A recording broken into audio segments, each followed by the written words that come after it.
Je n'avais pas prévu de m'adresser à nouveau à vous, mais la situation l'exige. En effet, la situation financière de TVL reste totalement préoccupante si nous ne bouclons pas notre budget avant la mi-juillet, et ce n'est actuellement pas le cas.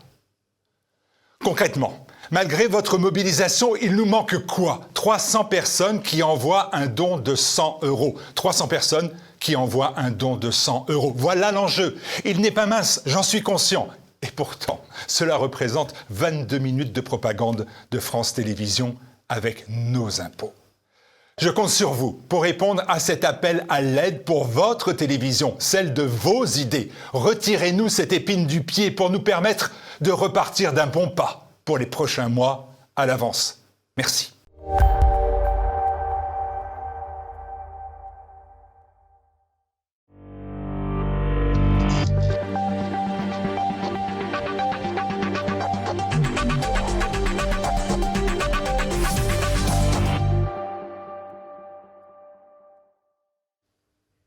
Bonjour à tous, je suis ravie de vous retrouver pour ce nouveau numéro du Samedi Politique, nouveau numéro qui est aussi le dernier de la saison, mais qui reprendra bien sûr ensuite en septembre. Alors nous sommes à 18 mois de la prochaine présidentielle américaine. À quoi faudra-t-il s'attendre entre son bilan, ses trous de mémoire, les soupçons de corruption autour de l'Ukraine et les casseroles de son fils?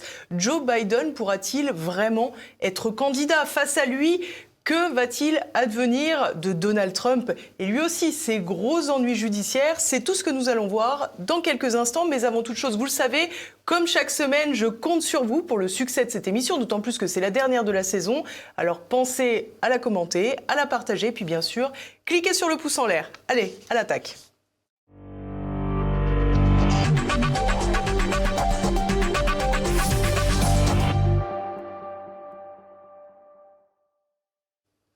Et à mes côtés pour ce bilan américain, Gérald Olivier.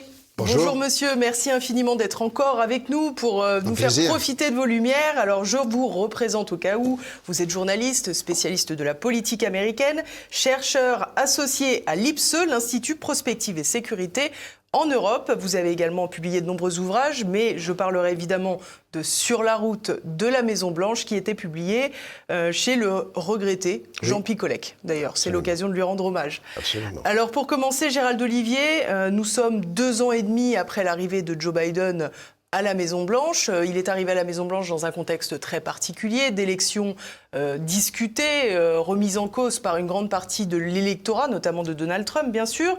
Une société fracturée, donc. Aujourd'hui, où en sommes-nous aux États-Unis ? Écoutez, les États-Unis de Joe Biden sont un pays en crise. Ça, je pense que tout le monde va le reconnaître. Vous avez parlé de certaines fractures qui existaient avant, qui ne sont absolument pas refermées aujourd'hui. C'est un pays dont l'économie bégaye, un petit peu comme son président, c'est tout le problème, parce que actuellement les États-Unis commencent à connaître ce que certains appelaient dans les années 70 la stagflation. C'est-à-dire la croissance est faible, certes l'emploi est là, le chômage n'explose pas, d'ailleurs dans certains secteurs on serait plutôt à court de main-d'œuvre qu'autrement, par contre les revenus ne progressent pas, l'inflation est toujours là, c'est une inflation qui fait toujours du mal aux ménages américains, les Américains ont tendance à beaucoup vivre très très endettés. Donc ils ont vécu une époque où les taux d'intérêt étant tellement bas, avoir des dettes ne posait pas de problème. Quand ces taux d'intérêt remontent, ce qui a été le cas au cours des 2 années passées, eh bien ça se sent beaucoup au niveau du portefeuille. Il y a beaucoup d'Américains aujourd'hui qui se plaignent de l'économie Biden. Récemment, Joe Biden et même son épouse Jill, la première dame, étaient sortis. Les médias ont du mal à couvrir ça parce que ce n'est pas un président très populaire. Et on pouvait entendre dans la foule des gens qui étaient là et qui criaient « Moi, je veux mon essence à 1,50 $ comme avant. » Aujourd'hui, elle est à 3. Parce que justement, ça fait partie comme des secteurs économiques qui ont été beaucoup touchés par l'inflation. Donc l'économie américaine a tendance un petit peu à bégayer. La bourse n'a absolument pas progressé au cours pratiquement des 20 mois écoulés. Néanmoins, Biden, grand-papa, est toujours là et il a l'intention de se présenter une nouvelle fois à la Maison-Blanche en 2024. Il a parfaitement le droit de le faire. Hein. C'est son premier mandat. Mais j'avoue qu'autour de lui, on sent un certain nombre de doutes commencer à percer. aussi bien dans les médias, sur sa capacité non seulement à être candidat, mais surtout à mener campagne. Il y a des critiques qu'on ne voyait pas dans la presse et qui commencent à apparaître sur sa personne, autant que sur sa politique. Je ne sais pas si vous avez suivi cette affaire, on en parlera peut-être à nouveau lorsqu'on parlera de son fils Hunter, mais aujourd'hui, Joe Biden est le grand-père d'une enfant de 4 ans qui est illégitime, puisque c'est la fille que Hunter a eue avec un personnage qu'il n'a pas épousé derrière. Elle était stripteaseuse, peu importe, mais ils ont eu une liaison, une fille est née, et les Biden refusent de la reconnaître. Y compris Joe. Donc le personnage qui se présente comme le grand-père de la nation, et lui-même... C'est vrai qu'il adore les enfants, il est toujours très tactile et ça a été très commenté. Hein. Oui, exactement. Et d'ailleurs, peut-être pas assez, parce que ça fait partie des choses qu'on a beaucoup couvert sur ses comportements. Il avait une tendance, en effet, à avoir les mains très baladeuses avec non seulement des enfants, mais des femmes et autres, etc. Bon, enfin, ça, c'est... toujours est-il que là, on a un personnage qui se présente comme le grand-père de la nation et qui lui-même est un mauvais grand-père, puisqu'il a une petite fille... qu'il ne reconnaît pas et dont il ne reconnaît pas et qui n'a pas le droit de porter le nom Biden, même si la mère bénéficie toujours d'une pension alimentaire payée par le père.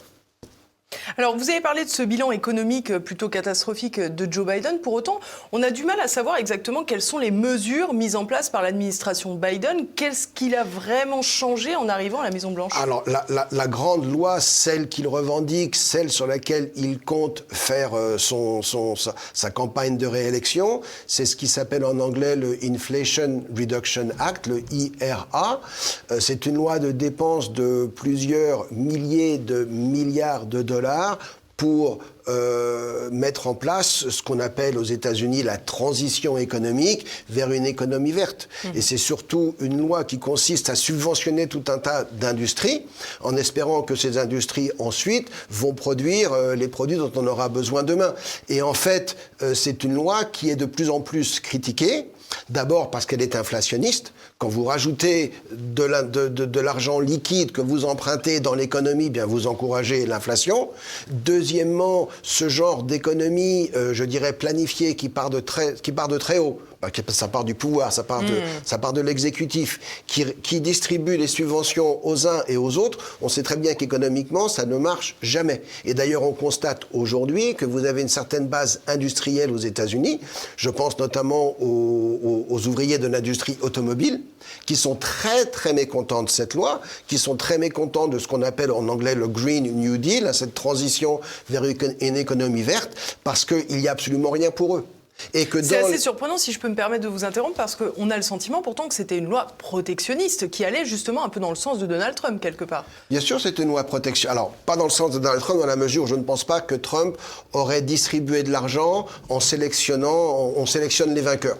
On ne laisse pas le marché décider de ce que le public va acheter. On décide que ce sera cela et il faudra que les gens l'acceptent. Hein, oui, il ne suffit pas d'être américain pour être favorisé dans le cadre de cette loi. Et comme par exemple d'imposer en 2035 qu'il n'y ait plus de voitures à moteur thermique qui circulent, comme la Californie l'a fait. Donc on a aujourd'hui un certain nombre d'industries qui commencent à réaliser ce qui se passe et qui se rebellent. Cette loi, elle est passée, je dirais un petit peu, sans avoir été lue. Sans débat. C'était avant 2022, c'était avant que les républicains ne reprennent le contrôle de la Chambre, quand les démocrates pouvaient faire un petit peu ce qu'ils voulaient. Et à partir de là, on a passé une loi qui dépensait beaucoup d'argent. Et quand on la regarde de près, secteur par secteur, on s'aperçoit qu'elle n'a absolument pas l'effet bénéfique produit, qu'elle va coûter beaucoup plus cher que les estimations de l'époque ne donnaient et qu'elle affaiblit le pays plus qu'autre chose. Pour ne parler que du secteur automobile, encore une fois, lorsque vous éliminez les voitures à moteur thermique et que vous allez vers le 100% électrique aux États-Unis, vous favorisez la Chine. Parce que pour produire des véhicules électriques, il faut des matières premières qui sont contrôlées par les Chinois et que les Américains n'ont pas. Et d'ailleurs, si on veut aller un tout petit peu plus loin dans cette histoire et commencer peut-être non pas à avoir des vues complotistes, mais il y a quelques années, le fils Biden faisait des affaires en Chine avec des compagnies qui, justement, voulaient contrôler un certain nombre de gisements de ces fameuses terres rares. Bien sûr, ouais. Et il a participé au rachat d'une compagnie américaine qui contrôlait certains de ces gisements, pas aux États-Unis, mais à l'époque au Congo.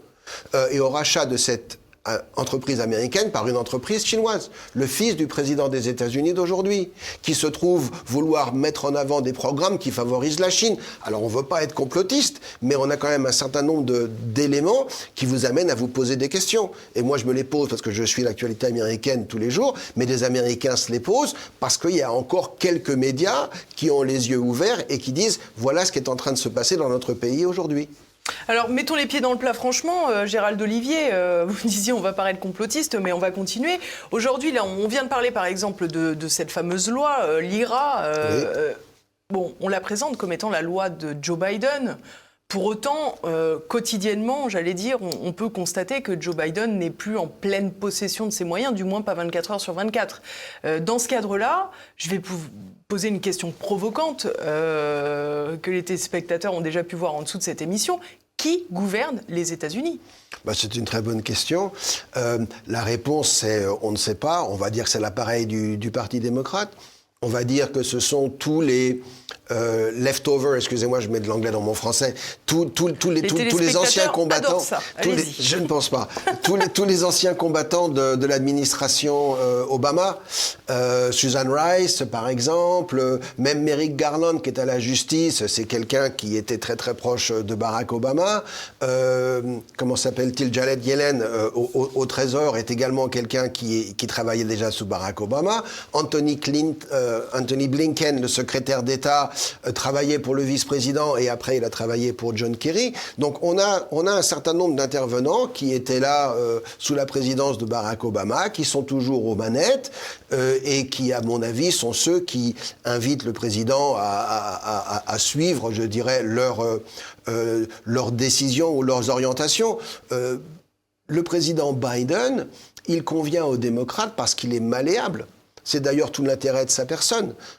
En 2020, le Parti démocrate s'est mis d'accord sur la candidature de Joe Biden parce qu'on a considéré que c'était celui qui pouvait battre Trump et c'était celui qu'on pouvait manipuler. Donc il remplissait les deux missions qu'on lui demandait. Il était suffisamment, je dirais, insipide pour n'enrager personne et être capable de mener une campagne contre son adversaire sans rien proposer. Une fois qu'il arrive au pouvoir... C'est une bonne marionnette de campagne. C'est une très très bonne marionnette et c'est une très bonne... C'est toujours, d'une certaine façon, un président marionnette. C'est un président que tous ses conseillers veulent mettre à l'abri des médias. Parce qu'à chaque fois que Joe Biden prend la parole, il dit une bêtise. Il dit quelque chose qu'il ne doit pas dire. Récemment... On va peut-être regarder ça, justement. Peut-être si vous en avez une, elles sont nombreuses. On va regarder quelques extraits, on va reprendre un petit medley pour faire de l'anglais aussi de Joe Biden depuis le début. Vous me rassurez. Mr. President, Dr. Biden, how was your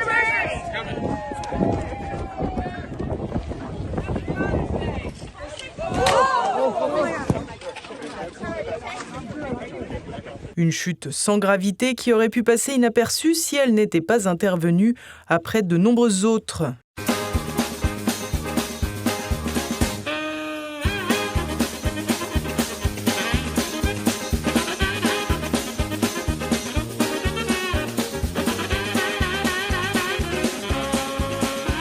Je sais que vous savez tous qu'il n'y a pas de problème de climat.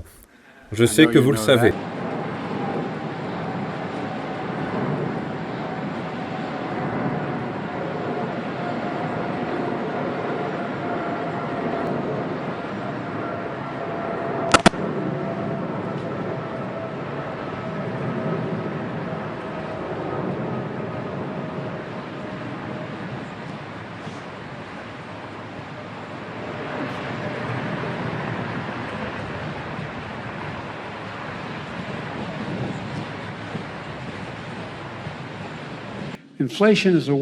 L'inflation est un problème mondial en ce moment à cause d'une guerre en Irak.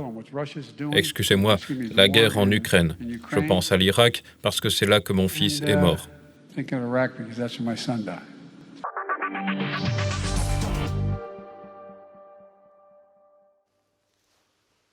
Puis alors, cerise sur le gâteau, son fils Beau Biden n'est pas mort en Irak, Non, comme il vient de absolument l'indiquer. pas, oui. Il a eu une tumeur au cerveau et ça n'a strictement Oui, là, rien à voir. la dernière citation, il y a erreur sur erreur. Il se trompe sur la guerre, il se trompe sur les circonstances du décès de son fils. Il a jamais, comment dirais-je, réussi à surmonter. C'est une tragédie, ça on va quand même le reconnaître. Hein. Son fils avait une 50aine d'années, mais Beau Biden était l'aîné des Biden.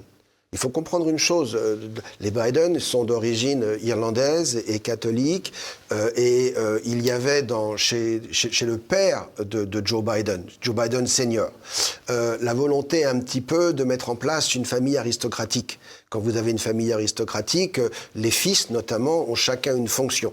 Et c'est l'aîné qui est l'héritier du père. Et puis les autres sont au service de l'aîné. Et donc, Beau, c'était l'aîné, il avait un certain talent, des capacités, il était intelligent, travailleur, et il se destinait à une carrière politique. Il était procureur de l'État du Delaware lorsqu'il a eu cette tumeur au cerveau, et il est décédé relativement soudainement en 2015. Et ça a été un choc pour Joe Biden, dont Joe Biden ne s'est jamais remis. Ça a été un choc pour d'autres aussi, y compris peut-être Hunter Biden, on le verra. Mais de toute façon, dans la famille Biden, Beau était l'héritier, et tout d'un coup, Joe s'est retrouvé sans héritier, avec un second fils qui, lui, était le fils maudit, qui aurait dû être au service des autres, et qu'il a dû un petit peu chercher, non pas à remettre dans le rang, mais à éviter qu'il... excusez la familiarité, mais qu'il pète trop les plombs, parce qu'il avait également une tendance à faire ça. Et donc, dès que vous évoquez la personnalité de Beau, quand vous parlez à Joe Biden, il perd ses moyens, parce qu'il est dominé par son émotion. Et là, il a dit 2 fois n'importe quoi. Beau a été en effet dans l'armée américaine, et il a été déployé en Irak, mais il n'a jamais été tué en Irak. Et ça n'a rien à voir avec les circonstances de son décès. Et il est mort, comme vous l'avez dit, d'une tumeur au cerveau. Alors, vous venez d'évoquer justement la personnalité de Hunter Biden, qui est un vrai caillou dans la chaussure de Joe Biden, je crois qu'on peut le dire.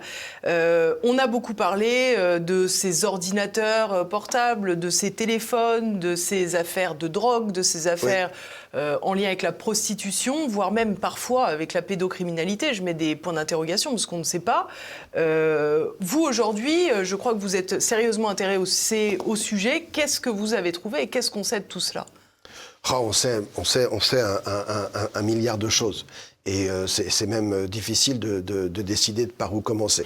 Donc on va commencer par l'actualité, si vous voulez. Bien sûr. Parce qu'il y a derrière le cas d'Hunter Biden, vous avez également, je dirais, le fonctionnement de la justice américaine. Parce qu'il a passé un accord avec le procureur justement de l'État de Delaware qui lui permet d'être totalement ou pratiquement de voir tout ce qu'il avait fait effacé. Donc qu'est-ce qu'on sait d'Hunter Biden ? On sait qu'Hunter Biden, à partir du moment où le père est devenu vice-président, il a fondé un certain nombre de sociétés, parfois en partenariat avec Jim Biden, qui est le frère de Joe, donc son oncle, parfois avec d'autres personnages, notamment quelqu'un qui s'appelle Chris Hines, qui est le fils, non pas adoptif, mais le stepson, le fils de la seconde épouse de John Kerry, qui fut secrétaire d'État, donc on est quand même dans le noyau politique. Un troisième personnage qui s'appelle Devon Archer, qui était étudiant à Yale, et donc un ami de Hunter, puisque Hunter a fait une partie de ses études en droit à l'université de Yale, et d'ailleurs c'est là où il a également rencontré ce personnage de Chris Hines. Donc à 3, ils ont fondé un certain nombre de structures qui avaient pour but de rechercher des fonds d'investissement, qui devaient rechercher de l'argent, notamment à l'étranger, et le faire venir aux États-Unis et aider un certain nombre d'entreprises à investir dans l'économie américaine. Ils ont fait ça avec des entreprises en Ukraine, ils ont fait ça avec des entreprises en Chine, en Russie, en Roumanie, à Oman, en Colombie. Ils ratissaient au plus large et à chaque fois, ils prenaient leur part. Bien sûr. Et on n'a pas une idée totale des sommes qui ont été récoltées. On est à peu près sûr d'au moins une quinzaine de millions. Selon certaines enquêtes du Congrès aujourd'hui, ça pourrait aller jusqu'à 41 millions. Et cet argent, il n'allait pas simplement dans les poches d'Hunter, il allait dans les poches d'Hunter ou bien dans certaines compagnies qui étaient contrôlées par Hunter Biden. Et après, il était redistribué à la famille Biden. Parce que tout ça, c'était une affaire familiale. Donc aujourd'hui, à travers l'ordinateur, à travers des reçus bancaires, à travers des enquêtes du Congrès, à travers également le témoignage d'un certain nombre de personnes qui ont été impliqué dans ces affaires tout au long de ces années, on a la certitude des agissements d'Hunter Biden et qu'il a en gros monnayé l'accès à son père quand il était vice-président. On sait qu'il l'a fait. Ça s'appelle du trafic d'influence, c'est répréhensible. Ce qu'on ne sait pas et qui n'est pas encore totalement prouvé aujourd'hui, c'est s'il y a eu des faits de corruption avérés. Un fait de corruption, c'est pas simplement quelqu'un qui récupère de l'argent parce qu'il a fondé une joint venture avec telle ou telle compagnie étrangère. C'est quelqu'un qui reçoit de l'argent et qui, en échange, vous fait une faveur politique. Typiquement, ça pourrait être dans le cadre de l'IRA dont on a parlé tout à l'heure. Alors, dans l'IRA, il pourrait y en avoir plein. Mais là, on fait allusion à des événements qui ont déjà eu lieu, notamment en 2013 et 2014, lorsque Joe Biden était vice-président. Il y a un certain nombre de décisions qui ont été prises qui étaient extrêmement favorables à la Chine, à un moment où, justement, Hunter Biden faisait des affaires avec la Chine. De même que lorsque Joe Biden demande le renvoi de ce fameux procureur en Ukraine qui est en train d'enquêter sur une compagnie qui s'appelle Burisma et que l'on trouve au conseil d'administration de cette compagnie son fils Hunter qui est rémunéré $80 000 par mois par cette compagnie, on est en droit de se poser des questions. Si la volonté de Hunter Biden de faire éliminer ce juge, c'est pas lui qui l'élimine, il demande aux Ukrainiens de virer ce procureur, parce qu'il ne lui convient pas et parce que ce procureur est en train d'enquêter sur une compagnie qui elle-même paye son fils. Donc là, on a un conflit d'intérêts qui est évident et on a peut-être même une manœuvre de corruption. Donc ça, ce n'est pas encore, je dirais, démontré totalement parce qu'on n'a pas les documents qui seraient de nature à prouver, je dirais, l'origine de la décision de Joe Biden à l'époque, mais il est évident pour beaucoup de monde que le président actuel, vice-président à l'époque, pourrait être, comme on dit, compromis. Tout récemment, je ne sais pas si on l'a suivi un petit peu sur vos antennes, mais vous avez eu l'affaire du ballon blanc. Je ne sais pas si vous vous souvenez, c'était au début de l'hiver, un ballon chinois, un très très gros ballon, qui était techniquement, enfin officiellement, c'était un ballon météo, qui était là pour récupérer des données, etc. Ce ballon a survolé l'ensemble du territoire américain. Et canadien même avant. Et canadien, enfin il a commencé par l'Alaska, et donc après il est redescendu à travers le Canada, et puis il est arrivé aux États-Unis à la hauteur du Montana, et il est descendu donc par le Midwest et puis il a tourné pour contourner et sortir du côté de l'Atlantique à peu près à la hauteur de la Caroline du Nord. Il a traversé des endroits qui sont militairement stratégiques pour les États-Unis, là où ils ont un certain nombre de leurs missiles nucléaires sol-sol qui sont implantés. Et tout le monde sait très bien que ce ballon a récolté un certain nombre de renseignements et les États-Unis ont attendu qu'il ait traversé, enfin les Américains ont attendu qu'il ait traversé l'ensemble du territoire pour le détruire. Alors qu'ils auraient pu, ils l'ont repéré avant même qu'il arrive en Alaska. Alors, on ne connaît pas la course qui va le suivre à ce moment-là, mais techniquement, vous avez l'intrusion d'un objet qui, en plus, provient d'un adversaire stratégique sur le territoire américain. Les Américains étaient en droit de le détruire immédiatement, ou peut-être même de le capturer et de voir ce qu'il y avait dedans. C'est pas du tout ce qu'ils ont fait. Si je peux me permettre, il y avait une question de hauteur quand même. C'est un peu comme les eaux territoriales, il était au-dessus de l'air qui pourrait être considéré comme américain, me semble-t-il. C'est du moins ce qu'on a déjà dit. Je pense que s'ils avaient voulu le capturer, ils l'auraient fait. La preuve, c'est qu'ils l'ont fait quand même. Enfin, ils l'ont détruit, ils ne l'ont pas capturé. Ils l'ont détruit. Oui. Mais en détruisant, on détruit les preuves de ce qu'il a pu accumuler. Et l'administration américaine a affirmé que ce ballon n'avait pas collecté d'informations. Et en fait, non, il n'a pas collecté dans la mesure où il n'a pas constitué une base de données, mais on sait très bien qu'il a retransmis. Donc il n'a rien gardé sur lui, mais il a tout transmis ailleurs. Donc là, on a un cas d'espionnage, c'est évident, et l'administration américaine qui décide de ne rien faire.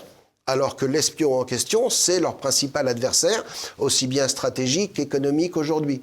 Et on a un président dont on constate qu'à chaque fois qu'il y a une décision à prendre, il la prend toujours et elle est toujours favorable à la Chine. Biden a toujours tenu un discours très pro-chinois. quand il était candidat en 2008, quand il était vice-président, il vous dit la croissance de la Chine, c'est une bonne chose pour les États-Unis. Vous pouvez retrouver les citations, elles sont dans ses discours, elles sont dans ses interviews. Il a toujours eu une attitude extrêmement conciliante et on constate aujourd'hui que l'Amérique vis-à-vis de la Chine, depuis que Joe Biden est au pouvoir, est extrêmement conciliante. Alors que les Chinois, eux, ont une attitude qui est plutôt, je dirais, agressive dans leur propre zone d'intervention vis-à-vis de Taïwan, vis-à-vis des différentes îles qui se trouvent en mer de Chine et vis-à-vis du commerce justement en mer de Chine. Donc il y a un certain nombre de questions à se poser. J'ai dérivé par rapport au dossier Hunter Biden, mais on est c'est intéressant parce que c'est une lecture très très différente de celle qu'on peut avoir en France. C'est une lecture américaine. Il faut quand même comprendre que, avec tout respect que je dois à la puissance française, il y a quand même deux pays qui se disputent le leadership au XXIe siècle, c'est les États-Unis et la Chine. Et actuellement, c'est la Chine qui est en passe de devenir la première puissance du XXIe siècle. Et c'est une puissance qui agit aussi bien dans son propre intérêt, mais qui longtemps s'est contentée de vouloir un développement économique et qui aujourd'hui, à travers un certain nombre de filières, commence à implanter une forme de développement culturel. Vous avez, à travers l'application TikTok par exemple, la Chine est en train de mettre en avant un certain nombre de ses propres valeurs.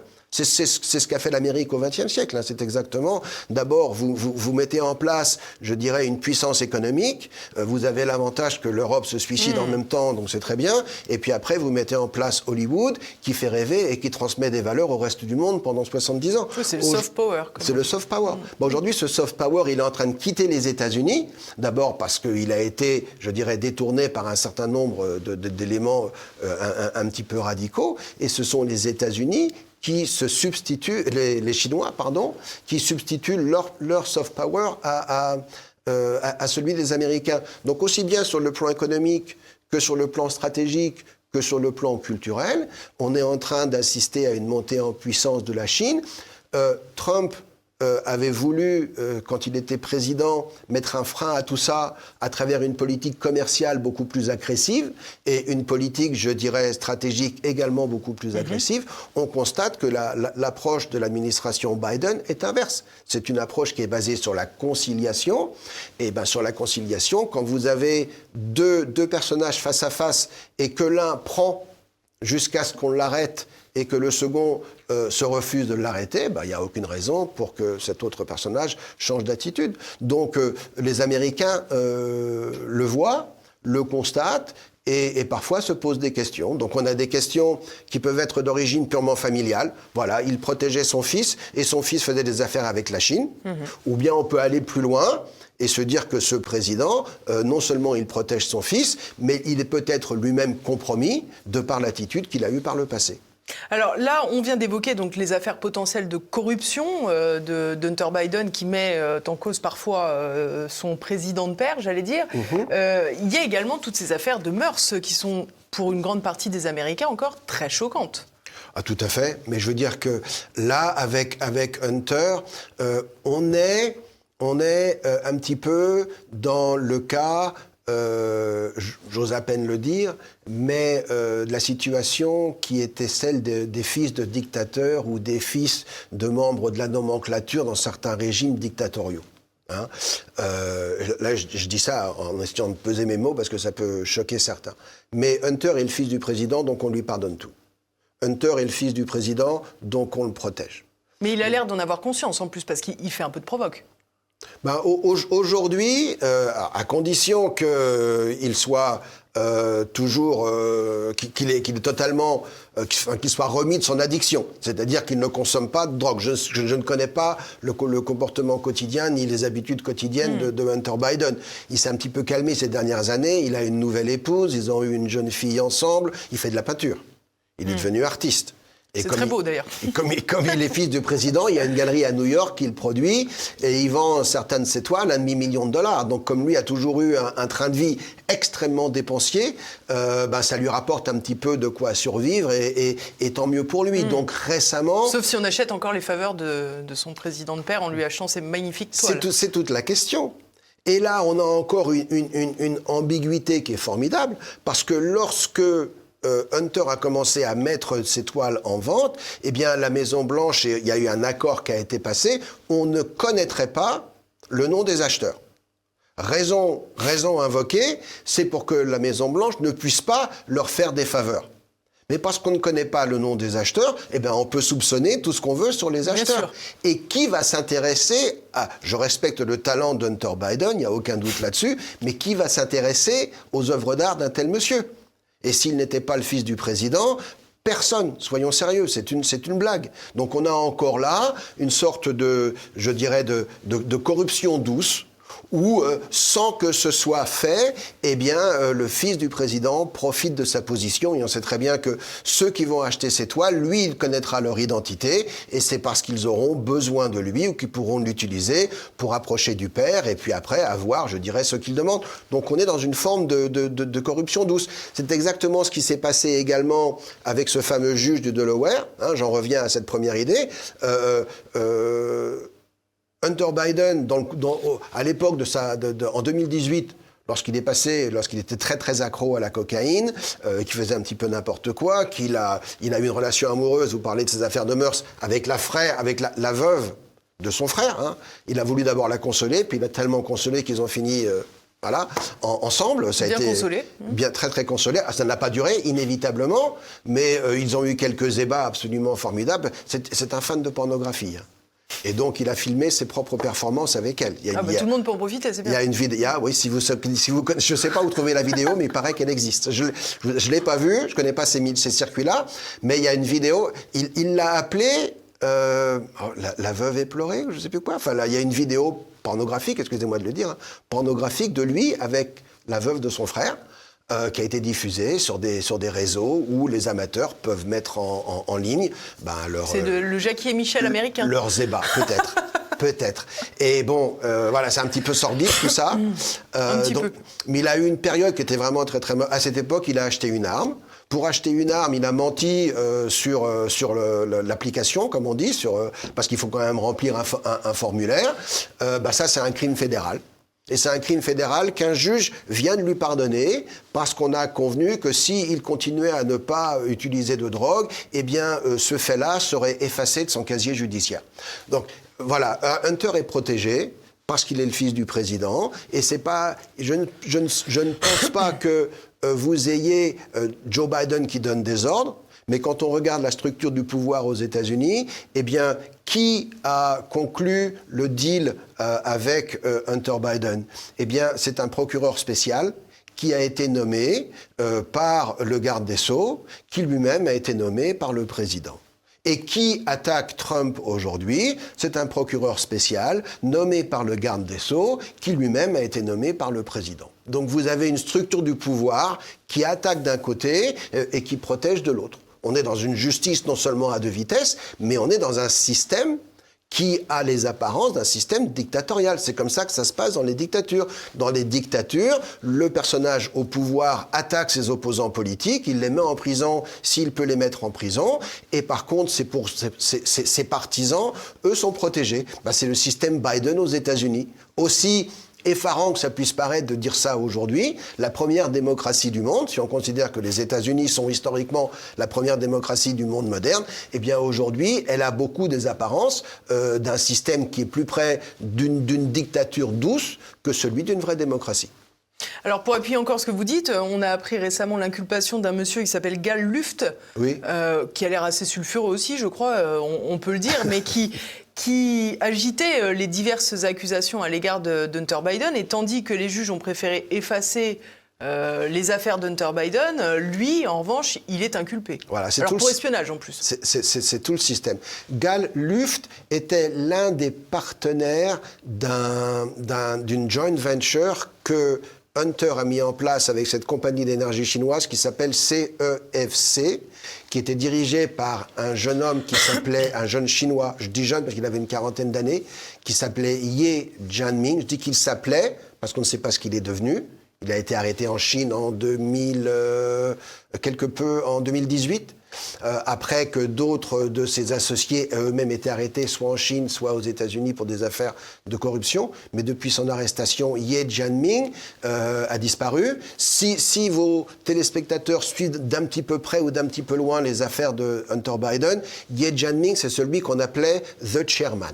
Le président, non pas le président de Hunter, ça c'est Joe Biden, mais The Chairman, c'était un milliardaire chinois qui voulait faire des affaires aux États-Unis, qui a même voulu s'installer aux États-Unis, qui avait acheté un appartement à New York, qui avait loué les services d'Hunter Biden pour être son avocat et qui lui avait donné de l'argent pour retenir ses services avant même que Hunter Biden ait fait quoi que ce soit. Toujours est-il qu'il était président d'un conglomérat chinois qui s'appelait State Energy HK, parce que enregistré à Hong Kong, et l'un de ses financiers était ce Gal Luft, qui était de double nationalité américaine et israélienne. Et donc Gal Luft a assisté en tant que premier témoin à un certain nombre de transactions passées entre la compagnie de Hunter Biden et la compagnie chinoise, et il a constaté que Joe Biden prenait part à un certain nombre des discussions et qu'il était évoqué dans leurs négociations d'affaires. Donc il a un témoignage qui potentiellement pourrait extrêmement nuire à la première famille américaine. Et c'est pour ça qu'aujourd'hui, ce personnage est en fuite et qu'il s'est réfugié en Israël. Et en même temps qui n'extrade pas ses ressortissants, accessoirement. Qui n'extrade pas ses ressortissants. Et comme malgré tout, CIFC, la compagnie chinoise, cherchait à acheter des faveurs aux États-Unis, elle est passée par ce monsieur Gal Luft pour un certain nombre de transactions, et du coup, on l'accuse d'espionnage, parce qu'il a travaillé pour cette compagnie sans être enregistré. Je rappelle qu'il n'est pas interdit aux États-Unis de travailler pour une compagnie étrangère, bien sûr, et même de favoriser les intérêts de cette compagnie auprès du gouvernement américain. Ça s'appelle du lobbying. Évidemment. Il suffit d'être enregistré, de le déclarer, de déclarer ses revenus et de payer ses impôts sur ses revenus. Le problème, c'est que Hunter n'a jamais été déclaré comme lobbying. Il a eu une firme de lobbying au début des années 2000, et puis elle a fait faillite, il l'a quittée. Alors, elle n'a pas fait faillite. Il l'a fermée quand son père est devenu vice-président. Voilà, pour éviter tout conflit d'intérêts. Et puis après, il est passé directement à l'implication dans les choses. Donc, on peut faire les choses sans aller au-delà de la loi. C'est pas du tout ce qu'a fait Hunter. Et moi, je crois que ce qui s'est passé très honnêtement, c'est qu'à partir du moment où Joe Biden est devenu vice-président, il avait déjà 72 ans, ou presque 70 ans à l'époque, c'était en 2009. Il y avait Obama qui était président, qui avait une chance d'être réélu, donc il avait 8 ans devant lui comme vice-président, et il a senti cela, il a perçu cela comme la fin de sa carrière. Le couronnement, il ne serait pas président. Il allait terminer numéro 2, mais il serait trop vieux après pour continuer, et donc autant en profiter tant qu'on y est.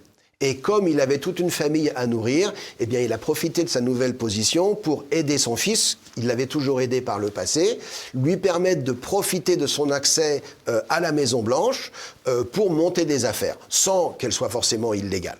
Mais il s'est dit, voilà, j'ai 8 ans et il faut en profiter parce que la politique, ça ne me rémunère pas assez. Lui, il gagnait 250 000 $ en tant que vice-président, alors que n'importe quel avocat d'une société internationale gagne au-delà du million tous les ans. Et il fallait profiter de cette position. Donc je pense qu'à ce moment-là, il y a eu une sorte de laisser-aller, qu'on a ouvert les vannes et que Hunter Biden a eu les mains libres pour nouer le plus de deals possibles, réaliser le plus de deals possibles. Et puis, c'est peut-être un petit peu trop loin, mais surtout en 2016, Joe Biden donc quitte la vice-présidente, lui ne se sent pas vieux, Trump est élu à la surprise générale et il se dit mais attendez, en 2020 j'ai peut-être ma chance, et à partir de là, faut nettoyer tout ce qu'a fait Hunter. Donc il faut essayer de résoudre tout ça le mieux possible pour justement contrôler cet électron libre et très dangereux qu'est son fils, et pouvoir se présenter à la présidence. Alors, on a vu quand même que le bilan de Joe Biden était assez lourd. J'allais dire les casseroles, pour être trivial, c'est pareil, ne manquent pas. Pour autant, on a le sentiment que les démocrates vont laisser Joe Biden y retourner, puisque finalement, il n'y a pas grand monde pour prendre sa place. Alors, oui, en ce moment, c'est incertain. Et j'avoue que même moi, d'une semaine à l'autre, en fonction d'une petite actualité, je ne sais pas trop ce qui va se passer. La logique, pour moi, c'est qu'il va être le candidat. Il va être le candidat, 1, parce qu'il veut l'être, 2, parce que légitimement, il peut l'être, 3, parce que pour l'instant, il n'y a pas personne de crédible contre lui. Et 4, parce qu'il est pratique. Le frère, c'est très pratique. Le fils de Robert Kennedy, Robert Kennedy Jr., est officiellement candidat, mais il est un petit peu à la marge. Il est très, très décrié par les démocrates, parce qu'il était anti-vaccin et parce qu'il a une perspective un petit peu différente de celle de Joe Biden. Mais il n'y a personne qui ose défier Joe Biden pour l'instant au sein du Parti démocrate. Sauf accident de santé majeur, je ne vois pas comment les démocrates pourront le convaincre de se retirer. Mais je sens qu'ils sont en train de commencer à y penser. On constate justement dans la presse un certain nombre d'éditoriaux qui, sans forcément attaquer Joe Biden sur son âge, l'attaquent sur justement cette petite fille qu'il refuse de reconnaître. Constate que lors d'une réunion de l'OTAN, il n'est pas au mieux et il livre sans s'en apercevoir des secrets militaires américains. Donc on commence jusqu'à présent, les médias protégeaient Joe Biden. Si les médias, qui sont très favorables aux démocrates, cessent de protéger Joe Biden, la pression va monter contre lui pour qu'il se retire. Et puis ce qui est en train de basculer également, c'est ce qui se passe de l'autre côté. C'est-à-dire qu'à l'issue des élections de mi-mandat en novembre 2022, qui n'ont pas été aussi favorables qu'on s'y attendait aux républicains, tout le monde a blâmé Donald Trump et on a considéré qu'il était fini. Que voilà, il avait fait ses 4 ans, mais qu'on en avait marre de quelqu'un qui ressassait toujours l'élection volée de 2020 et qu'il fallait passer à autre chose.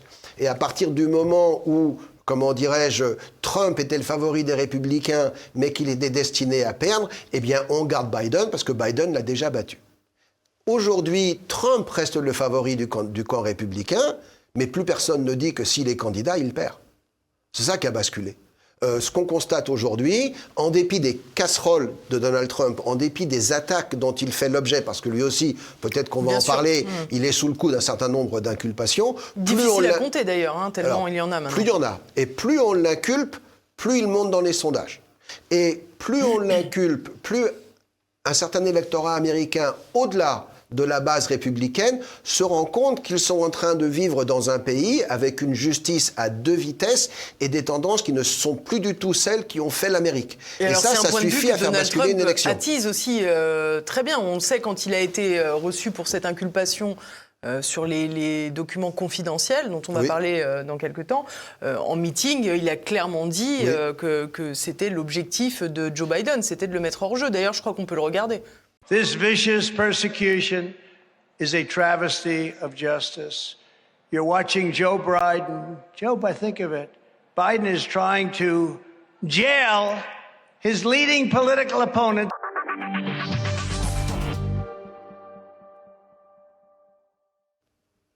Joe Biden essaie d'emprisonner son principal opposant, donc autrement dit Donald Trump. Oui, et pas pour quelques jours. Hein. Si on parle des chefs d'accusation dans l'affaire des documents classifiés gardés à sa villa de Mar-a-Lago en Floride, quand on fait le total, il y en a pour 400 ans. S'il était condamné sur tous les comptes au maximum, il y a 400 ans de prison. Donc c'est une affaire extrêmement sérieuse. Il est évident que du côté démocrate et du côté du pouvoir, l'ennemi c'est Trump. Ils détestent Trump, mais ils ont toujours peur de Trump. Ils ont peur d'un second 2016. Pareil, les démocrates ne se sont jamais remis de ce qui s'est passé en 2016 lors de la fameuse élection contre Hillary Clinton, où ils étaient persuadés qu'ils... Yann Barthès non plus, je crois. Comment ? Yann Barthès non plus. Ah, peut-être. mais toujours est-il qu'ils continuent de craindre Donald Trump. Le personnage autant que les 4 années de sa présidence. Parce que si Donald Trump était réélu président, je pense que derrière, il y aurait un sacré nettoyage qui serait mis en place. Donc là, c'est le cauchemar des démocrates. Que Trump parvienne à le faire ou pas, ça c'est une autre question. Mais ce que je veux dire aujourd'hui, c'est que là, nous sommes au mois de juillet... 2023, 2023, merci. 18 mois. Il y a encore 18 mois, mais aujourd'hui, l'élection n'est pas jouée, loin de là. Et si Trump s'avère être le candidat républicain, il est fort possible que Trump remporte cette élection. Croire qu'il serait battu parce qu'il a perdu en 2020 et qu'on aura une répétition de cette élection, c'est se tromper. On pourrait avoir une répétition d'un certain nombre de contestations. Là, on n'est pas non plus à l'abri des fameuses fraudes, irrégularités, ça, on n'est pas à l'abri de ça. Au contraire. Par contre, je pense qu'aujourd'hui, la grande différence par rapport à 2020, c'est que justement, l'électorat a vu qui était Joe Biden, L'électorat a vu comment Joe Biden gouvernait, et l'électorat, notamment l'électorat indépendant qui souffre sur le plan du portefeuille parce que l'économie américaine n'est pas favorable, eh bien se rend compte qu'en plus on est en train d'avoir une forme de confiscation du pouvoir qui n'est absolument pas digne des idéaux, ni même respectueux de la Constitution américaine. Donc dans cette perspective-là, Donald Trump devient le vrai candidat des valeurs américaines et il est capable de rassembler au-delà du camp MAGA et de l'emporter en novembre 2024. Alors ça, c'est très différent parce que jusqu'ici, Donald Trump, on a toujours considéré qu'il était extrêmement fédérateur pour son propre camp, qui était très captif, mais qu'il n'était pas capable d'aller convaincre les indécis. Donc parmi ces indécis, finalement, ce que vous nous expliquez, c'est que certains se sont rendus compte de la vraie figure de Joe Biden qui pourrait donc basculer en faveur de Trump. Bien sûr, une élection américaine se joue toujours au centre. Hein, tout le monde parle des démocrates et des républicains, mais ce sont les indépendants qui font la différence. Alors, l'importance du camp indépendant, elle varie selon les évaluations. Pour moi, c'est pas plus de 15-20% de l'électorat, mais c'est quand même énorme. Ça fait toute la différence. Vous avez comment dirais-je, ceux qui ne changeront jamais d'opinion, les convaincus, voilà, dans chaque camp. Et Donald Trump, il a presque la moitié du camp républicain qui sont des convaincus. Maintenant, au plan, je dirais, national, ça fait pas plus de 30%. Donc il faut aller chercher des gens ailleurs, dans le camp républicain et peut-être même dans le camp des indépendants. Les indépendants, ils sont un petit peu échaudés parce qu'ils ont vu, par ce qui se passe, par comment le pays est géré aujourd'hui, et ils seraient prêts à voter Trump. D'autant que Trump agit très bien. Et il faut comprendre une chose sur la campagne de Donald Trump aujourd'hui. Il faut aller sur Truth Social, à son nouveau média, et suivre un petit peu son site. Mais Trump ne parle plus que de Trump. C'est-à-dire que son grand défaut, après 2020, ça a été de ressasser sa défaite, cette élection volée, et lui-même avait du mal à sortir de ce schéma-là. Et personne ne veut, en 2024, refaire l'élection de 2020. Les Américains, c'est un peuple qui regarde vers l'avenir, qui veulent savoir ce qu'on leur propose pour demain. Eh bien, Trump a un programme économique. Et quand vous allez sur son site, vous voyez qu'il a un programme sur l'énergie, sur la santé, sur l'automobile, sur l'aviation, sur la défense. Il vous aligne des propositions comme n'importe quel autre candidat. Si je suis élu, voilà ce que je vais faire. Donc c'est pas simplement le candidat de la nostalgie qui s'estime qu'on lui a volé une présidence et qui veut absolument la retrouver. Non, c'est un candidat qui est président pour l'avenir, pour changer la politique américaine, pour réparer un petit peu tout ce que Biden est en train de faire et pour garantir aux Américains que le déclin n'est pas simplement une fatalité, c'est un choix et qu'avec d'autres politiques, eh bien, ce déclin n'est absolument pas écrit et qu'il peut non seulement refaire ce qu'il avait fait entre 2016 et 2020, mais qu'il aura des programmes très très précis pour l'Amérique, pour la deuxième moitié de la deuxième décennie du 21e siècle. Donc lui-même est tourné vers l'avenir et parce qu'il fait des propositions concrètes, il a un discours qui non seulement porte sur le plan culturel, mais un discours qui porte sur le plan économique. Et à mon avis, c'est pour ça qu'aujourd'hui, sa campagne se porte aussi bien. Depuis que Ron DeSantis a officiellement annoncé sa candidature, il y a un peu plus d'un mois et demi, Ron DeSantis n'a pas gagné un point dans les sondages. Les médias l'annonçaient quand même comme celui qui allait enterrer la candidature de Trump. Oui, alors on l'a beaucoup poussé parce que justement, on considérait que Trump était destiné à être battu. Donc les républicains ne voulaient pas de Trump. Et celui qui pouvait non seulement battre Trump au sein du camp républicain, mais surtout battre Joe Biden derrière ou n'importe quel candidat démocrate derrière, c'était Ron DeSantis. Donc on l'a poussé à se présenter. Malheureusement, sa campagne n'a pas du tout eu la réussite escomptée. Mais arrêtons-nous, si je peux me permettre, un peu sur la candidature de Ron DeSantis. Le positionnement n'est pas le même que celui de Donald Trump, notamment sur la politique internationale. Est-ce que DeSantis a une position sur la politique internationale ? Il est beaucoup plus favorable à l'OTAN, beaucoup plus interventionniste que Oui, parce qu'il a derrière Trump. lui les faucons du Parti républicain. Mais qui ne sont pas derrière Donald Trump. Absolument pas. Donald Trump a ses propres idées. Donc il prend les gens qui appliquent ses idées. Et pourquoi est-ce qu'il a toujours été en conflit, même au sein de sa propre administration ? Parce qu'il allait chercher ses conseillers dans les think tanks, et les think tanks, ils arrivent avec un programme. Et ils veulent que le président applique le programme. Ça se passe très bien avec Joe Biden, il dit oui à tout. C'est pour ça que les think tanks démocrates sont très contents aujourd'hui. Mais c'était pas le cas de Donald Trump. Donald Trump, il avait sa présidence, il avait ses idées, ses fondements, sa vision du monde. Peut-être que parfois il se trompait, peut-être qu'elle était schématique, peut-être qu'elle était superficielle. Et du coup, ses conseillers et essayait un petit peu de l'éclairer, mais il avait quand même toujours son point de vue. C'est d'ailleurs ce qu'il voulait prouver un peu avec ces documents classifiés qu'il a montrés. C'est exactement ça. Alors il a aussi sa fierté. Donc il voulait, voilà, l'un des motifs pour lequel on le poursuit dans le cadre de ces documents classifiés, il est poursuivi par une loi qui s'appelle le Espionage Act. On ne l'accuse pas d'espionnage, mais on l'accuse d'avoir violé cette loi qui date de 1919. Peu importe, on l'a ressorti pour l'occasion pour faire du mal à Trump, mais il a, je dirais, ouvertement manipulé des secrets d'État qui étaient sur quelques feuilles de papier lors d'une interview avec un journaliste. Et en fait, il essayait de se dédouaner, de prouver que quand il était président, eh bien, il avait un certain nombre de conseillers qui le poussaient à la guerre et à la confrontation, notamment sur l'Iran, alors que lui ne voulait pas y aller, et il avait là des documents pour le prouver. Ces documents étaient classés, et il n'avait absolument pas à les manipuler devant un journaliste. Et c'est pour ça qu'il est poursuivi. Mais pour autant, on peut rappeler quand même que Donald Trump est l'un des rares présidents américains dont le mandat n'a pas ouvert de nouvelles guerres américaines. Absolument. Mais alors excusez-moi parce que ce n'est pas un faucon. Ce n'est pas un faucon, ce n'est pas un néoconservateur. Et sans être isolationniste, il veut une position de l'Amérique forte, pour éviter que l'Amérique soit attaquée par qui que ce soit, parce que c'est la faiblesse qui invite l'agression, mais lui-même ne va jamais impliquer les États-Unis dans un conflit extérieur sans que les intérêts vitaux des États-Unis soient menacés. L'attitude de Donald Trump vis-à-vis du conflit en Ukraine serait radicalement différente de l'attitude de l'administration actuelle et même de l'attitude d'un certain nombre de conseillers républicains. Et ces conseillers, on les retrouve derrière Ron DeSantis aujourd'hui. Parce que Ron DeSantis n'a aucune, je dirais, expérience réelle en politique étrangère. C'est sa faiblesse. Ron DeSantis mène une campagne culturelle. Il est contre le wokisme. Il l'a manifesté, il l'a prouvé, et en plus, il est favorable à une économie ouverte et une économie fondée sur le capitalisme et le libéralisme, une économie qui fonctionne. Il l'a également prouvé, je dirais, en Floride, depuis qu'il est gouverneur. Mais là où il a commis, à mon avis, une erreur fondamentale, c'est qu'il n'a pas mis en avant, lui, son programme économique s'il était élu, alors que justement, les Américains ont mal au portefeuille, et ce qu'ils attendent, c'est qu'on leur dise comment on fera que demain, ils aient plus d'argent qu'aujourd'hui. Voilà, premièrement. Deuxièmement, être anti-woke, aujourd'hui, dans le camp républicain, ce n'est plus original. Et je dirais, d'une certaine façon, tout le monde l'est.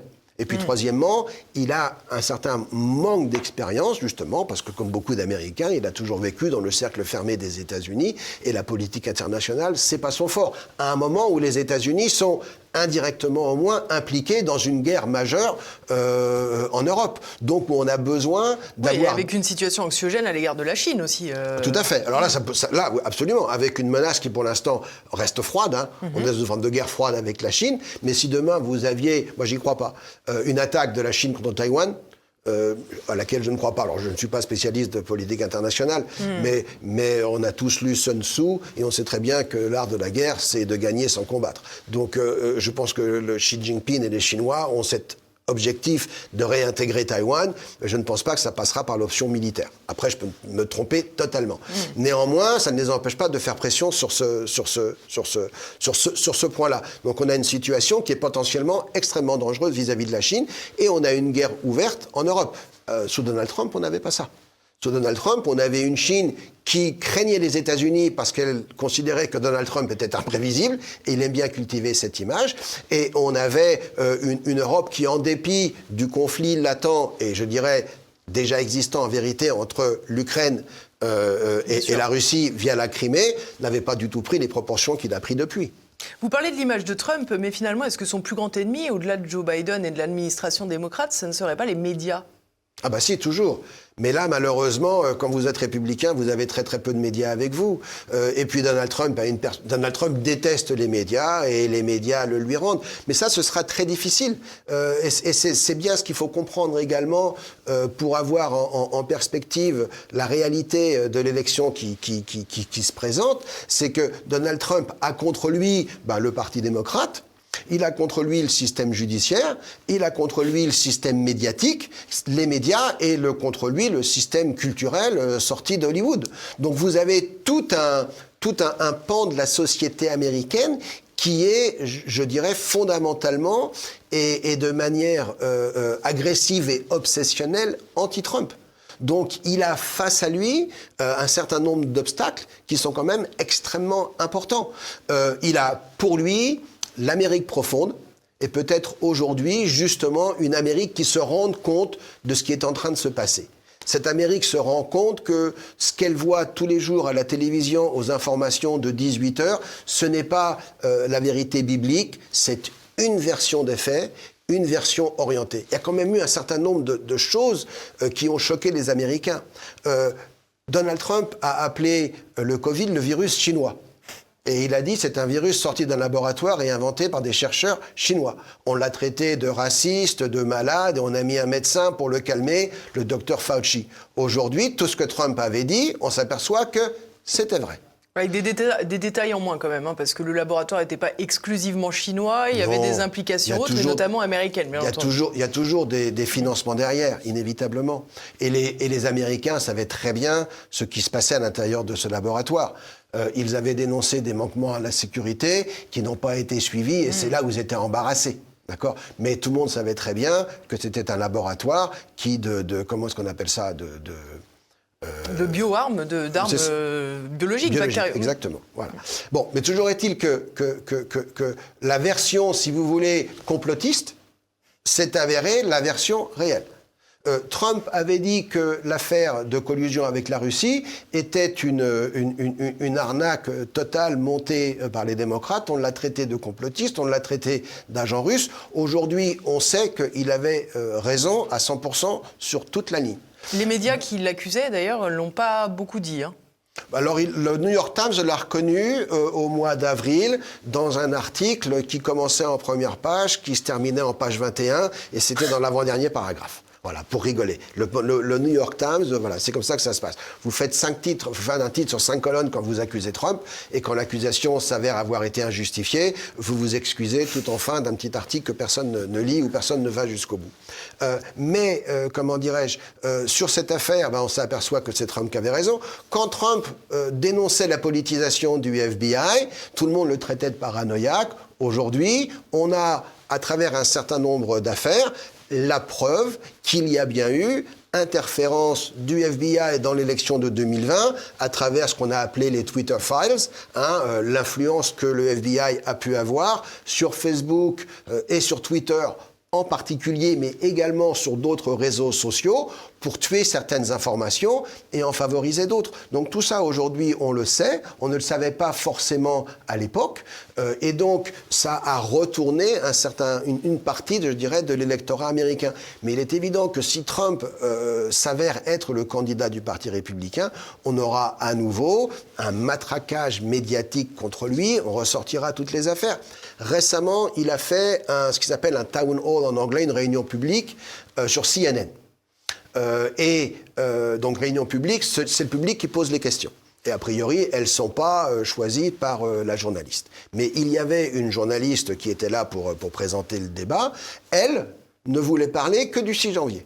Et dès qu'elle prenait la parole, c'était pour ramener donc la fameuse affaire du Capitole. Le fameux assaut contre le Capitole. Oui, excusez-moi, la journée du 6 janvier 2021, lorsqu'il y a eu cet assaut contre le Congrès qui a choqué quand même énormément de monde. Et qui pourrait être utilisé pour disqualifier Trump d'être candidat à nouveau, au passage. Oui, et dont le récit a quand même été un petit... On sait aujourd'hui qu'il y a eu un narratif qui n'était pas un narratif complet, exactement. Et qui était un narratif orienté. Voilà. Mais donc la journaliste était obsédée par cette journée du 6 janvier, alors que le public, eux, voulait parler d'autre chose. Bien sûr. Et c'est le public qui posait des questions sur l'énergie, sur l'inflation, sur les relations avec la Chine. Et cette réunion publique, ça a été un déclic dans la campagne, parce qu'elle a été énormément suivie. Et comme elle était sur CNN par un public qui n'est pas forcément celui qui est habitué à entendre de bonnes choses de la part de Trump, et là on a vu un homme compétent, un homme dynamique, un homme informé, un homme qui avait un programme et qui n'était pas du tout celui qui est dépeint sur ces médias habituellement. Et ça a beaucoup aidé Trump avec justement cette partie de l'électorat qui ne lui est pas naturellement acquise. On a l'impression, comme vous l'avez dit tout à l'heure, que finalement Donald Trump c'est seul contre tous. Est-ce que ça pourrait se retourner en sa faveur finalement, ou est-ce que finalement il est quand même probable que là encore, comme en 2020, il ne puisse pas lutter seul contre toutes les forces du système, j'allais dire. Alors ça, c'est une question que les Républicains se posent, et à mon avis, ils ne se la posent pas assez. C'est-à-dire qu'on est en train, malgré tout, vous avez aujourd'hui une primaire républicaine. C'est-à-dire que les Républicains sont en train de se battre entre eux pour la nomination. Certes, Trump est très largement devant. DeSantis, il a plus de 50% des voix. D'accord. À quel moment vont-ils choisir le candidat définitivement? Comment? À quel moment choisiront-ils le candidat définitivement? Ah ben vous aurez des primaires, donc les États vont voter les uns après les autres. Donc les élections commencent le 24 janvier, hein, c'est le calendrier habituel. Vous aurez le fameux caucus de l'Iowa, c'est-à-dire des réunions publiques où on vote pour l'un des 5 ou 6, 7 ou 8 candidats pour la nomination républicaine. Vous avez une semaine après, cette fois, un vote au suffrage universel, enfin du camp républicain dans le New Hampshire.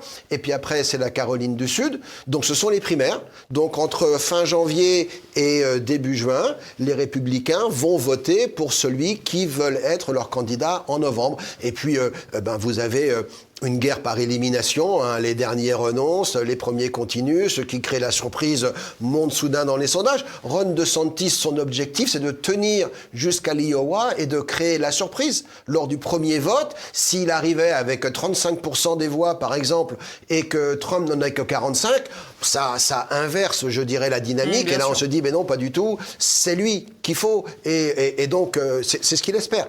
C'est son ambition. Il passe beaucoup de temps. Il n'est pas le seul candidat à espérer que l'Iowa le mette en avant.